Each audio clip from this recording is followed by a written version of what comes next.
Star Wars, I love Chewbacca. Chewbacca is the man. He's my favourite. And Han Solo is the man. Scruffy looking, handsome devil. Love Star Wars. The new ones, really good. Rogue One was amazing.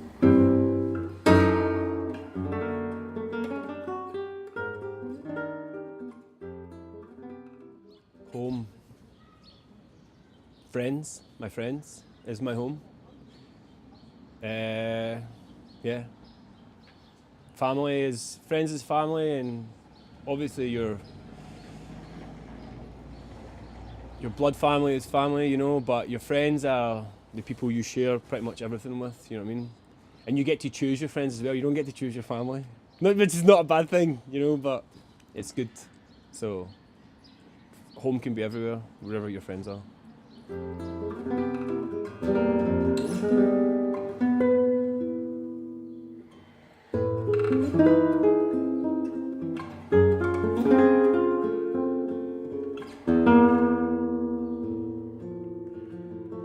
I have this theory, right, or this, I might get like into trouble for saying this, but I've been to a lot of guitar festivals and stuff, and I sometimes think of guitar players as cowboys, just like the fastest shooters in the West, like you know what I mean, like. And sometimes it's a bit off-putting, and it's a guitar. Like I don't like this about it, but it's a really competitive. It can be a really competitive instrument or career choice, much like piano or violin or something. Or anything really. It's just the way it's been turned. It's like almost like a sport, and I hate that, man. I really, really hate that. And you guys aren't about that at all. It's like what really matters: the individual, the meaning behind it.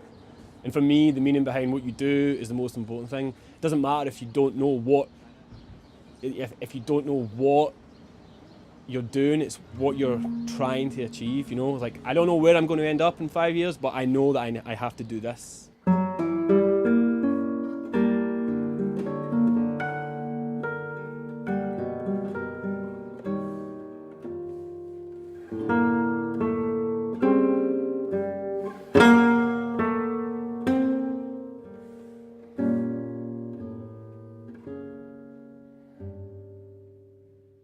I remember the first really good guitar I ever bought was a Gibson Les Paul when I was 16, right?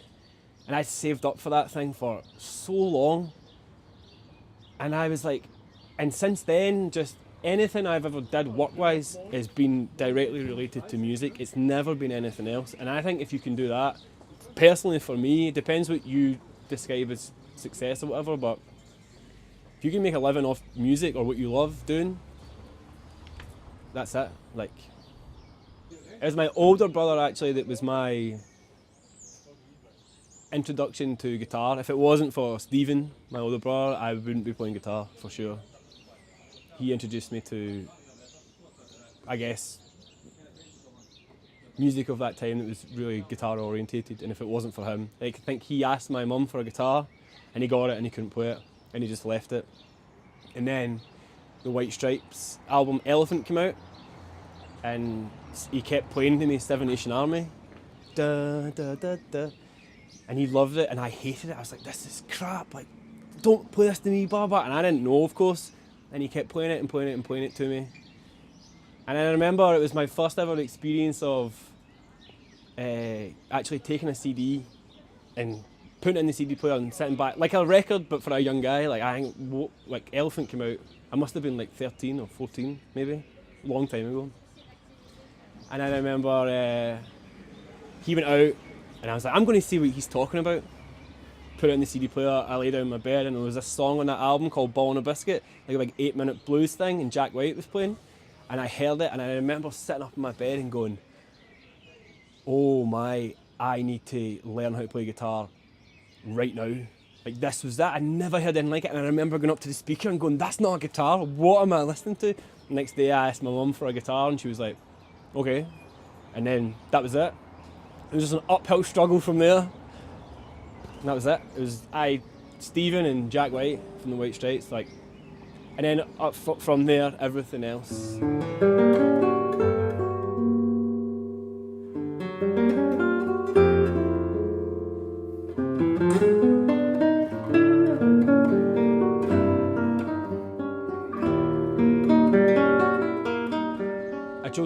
Takemitsu because it's beautiful music, but when you first hear it, it's just sounds, and that attracted it to me the most. Like, it's just, that piece to me is just exploration of the instrument, and it really taught me how to play the guitar, how to really get sounds out of the guitar. You can do that on any other piece, but because it's so specific, it's like, no, it has to be, and your teacher's like, it has to be Tasto, and then you go, well, what is Tasto? What is a really warm, nice sound on the guitar? And you can really start to push the boundaries. I never felt like I could do that before. I felt quite, oh, this is warm, but with that, it was a sort of awakening of freedom, I guess. Like, you could really, really, really push the boundaries, push the boat out in terms of colour.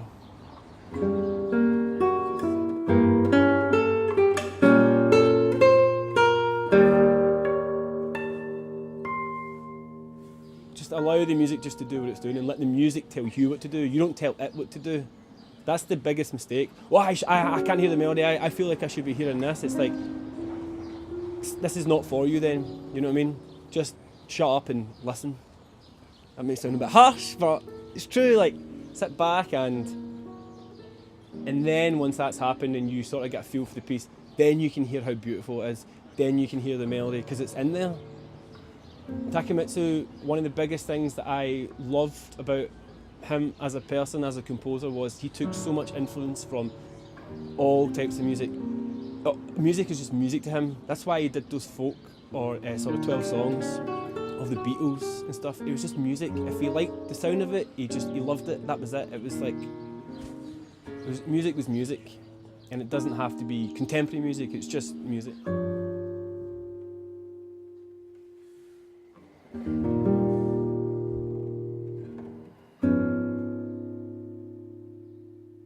And I had a massive pedal board, man, like delay, chorus, reverb, crybaby, whammy, tuner, like everything, man. And then, like, listening to the blues, it's basic. It's one guy, one girl with a guitar, just with trying to say something. And then I heard Son House. I don't know if you've ever heard of Son House before, like old Delta Blues guitar player. And I saw him, and I was like, it's incredible. Just, you could. It's not even, he's playing the guitar, but the guitar doesn't even matter. It's just like a tool for the heart or the soul, just to give a message. And I was like,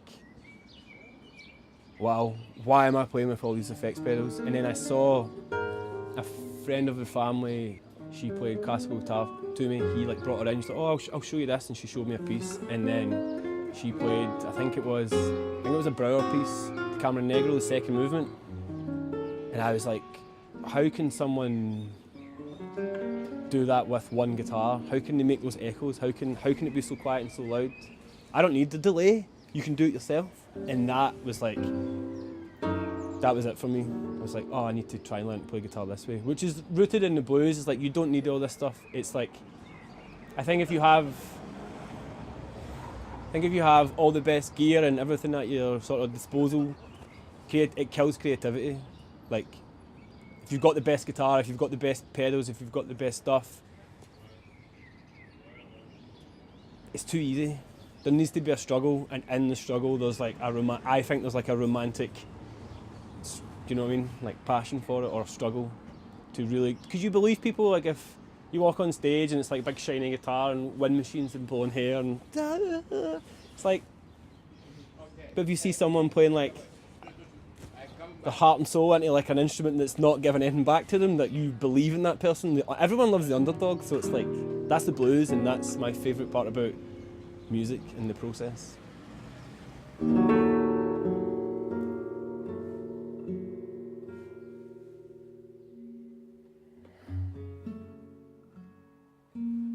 Always trying to like learn something and better yourself, because it's never ending, man. It's not like Street Fighter and you get to M. Bison and that's it. It's like, it's never ending. It's never ending game. Mortal Kombat, Shang Tsung. Tekken, Olga? Who's the bad guy in Tekken? Can't mind. Heihachi Mishima. Who's crap, by the way. He's the worst bad guy ever. If you're going to play Tekken, you need to go King. If you're going to play Street Fighter, you've got to go Blanka. And if you're going to play Mortal Kombat, Sub-Zero. Skateboarders, right? Because they get the shit beaten out of them all the time and they just keep going and going and going. And they've got like a bit of wood on wheels. And the stuff they can do now and where it came from and where it went, the evolution of skateboarding is incredible, man. And these guys just get slammed and slammed and slammed and they still keep going back. That is influence to anybody. Everyone should watch more skateboarders, for sure. And wrestling, Bret the Hitman Hart. He's my boy. Yeah, man. That's it. Can we get more beer? What the fuck?